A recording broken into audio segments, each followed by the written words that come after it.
On attend la prise de parole, je vous le disais, de François Bayrou sur Mayotte. Une réunion de crise a commencé au ministère de l'Intérieur. Le cyclone Chido a fait au moins 4 morts et laisse derrière lui des dégâts considérables. Des rafales de vent allant jusqu'à 220 km/h ont tout emporté sur leur passage. Alors si le gros du cyclone est passé, les vents au moment où l'on parle sont toujours violents. Wilfried de Villers, vous êtes avec nous dans ce studio.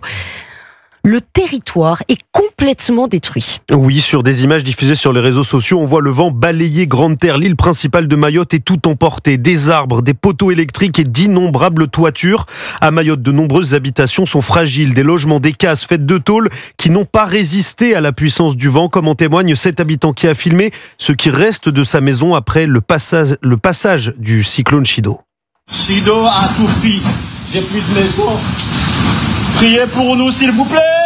À Mamoudzou, la capitale de Mayotte, le bidonville de Kaweni, perché à flanc de colline, n'est plus qu'un amas de tôles et de morceaux de bois. Dans le centre-ville, situation quasi similaire, comme le raconte à Europe 1 Bruno Garcia, propriétaire d'un hôtel situé à 2 pas du port de Mamoudzou.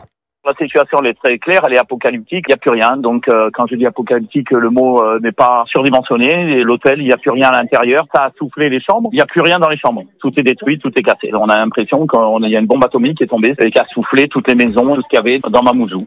Alors difficile pour l'instant d'établir un bilan humain précis. On sait que 4 personnes au moins ont été tuées ce matin, dont 2 à Petite-Terre, l'une des 2 îles de l'archipel. Ce soir, quelques 15 000 foyers seraient toujours privés d'électricité dans l'archipel où l'on compte donc 320 000 habitants. Alors Wilfried de Villers, l'alerte violette, c'est-à-dire le niveau d'alerte maximum. On rappelle, ça signifie que personne ne doit sortir, y compris les secours. Cette alerte a été levée dans la matinée, Wilfried, mais la situation est toujours critique, je le disais, les habitants sont appelés à rester chez eux. Oui, restez chez vous, c'est bien le mot d'ordre, dans une habitation solide avec un stock suffisant d'eau et de nourriture. Voilà le message de la préfecture. Ceux qui ne peuvent pas se confiner sont appelés à rejoindre des centres de mise à l'abri. Sur place, les secours sont en train d'intervenir, de secourir et d'évaluer avec précision les dégâts causés par le cyclone.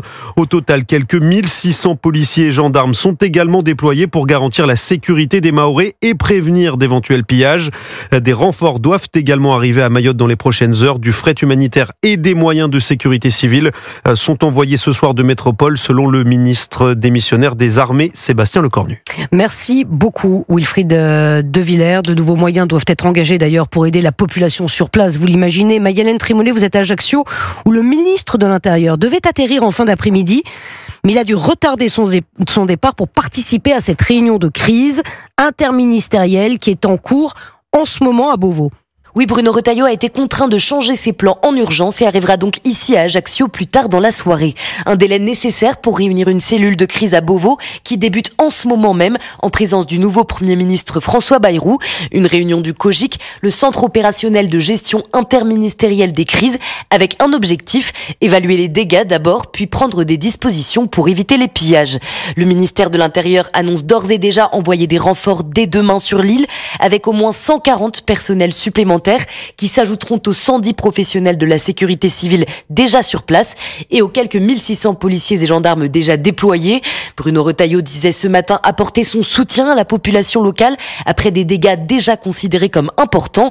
De son côté, le ministre démissionnaire des Armées, Sébastien Lecornu, a annoncé cet après-midi le départ d'un avion transportant du fret humanitaire, un avion accompagné d'une frégate et d'un hélicoptère pour apporter dès demain les premiers secours à la population. Mayalène Trémollet depuis Ajaccio pour Europe 1. Sachez que cette réunion a commencé. François Bayrou est à Beauvau et assis à côté de lui, Bruno Retailleau. Il prendra certainement la parole à l'issue de cette réunion.